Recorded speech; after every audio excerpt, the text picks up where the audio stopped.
The power of humility.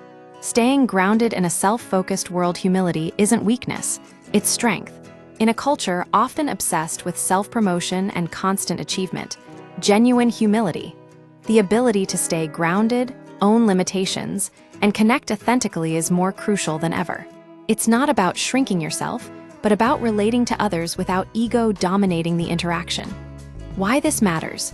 Modern society rewards confidence, sometimes at the expense of self-awareness.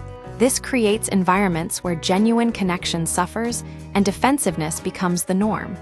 Humility allows us to break those cycles. What does humility really mean? Humility is often misconstrued as self-deprecation or passivity. Instead, it's a balanced self-assessment. Knowing your strengths without inflating them, acknowledging your weaknesses without shame, and showing up in relationships with openness rather than ego. It's about how you navigate the world, not whether you succeed in it. Humility manifests in subtle, everyday choices. You likely practice it more than you realize. 5 real-life examples of humility in action. Humility isn't reserved for profound moments of self-reflection. It shows up in how you handle daily interactions, owning mistakes, instead of making excuses, taking responsibility for errors, and asking how to make amends. This isn't weakness, it's maturity. Making space in conversation, recognizing when others haven't spoken and inviting their perspective. Humility isn't about silence, but about recognizing when others deserve the floor. Sharing credit, highlighting others' contributions to a team effort instead of needing to be the sole hero. Staying curious in disagreement. Responding to challenges with, "That's interesting, I hadn't thought of it that way," rather than shutting down discussion. Feeling proud without self-absorption. Acknowledging the support, timing, or mentorship that contributed to your success. How to cultivate humility. 5 practical steps. Humility isn't a personality trait you're born with. It's a skill built through conscious practice. Here's how. Pause before reacting. When feeling defensive, take a breath and ask yourself what's really going on.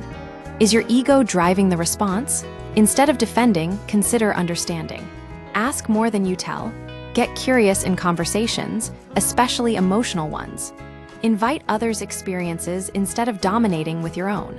Name your limits and ask for help. Acknowledge when you don't know something or can't do it all. Saying, "I need support," isn't a sign of weakness, it's a sign of self-awareness.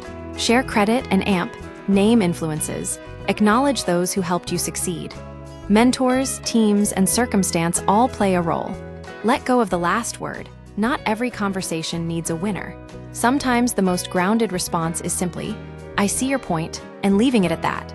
Why humility matters. Beyond personal growth, humility isn't just about feeling better. It has tangible benefits. Emotional balance. Humble people tend to be more resilient, bouncing back from challenges because their self-worth isn't tied to being right. Stronger relationships. Humility fosters trust, reduces conflict, and creates space for honest conversations. Enhanced emotional intelligence.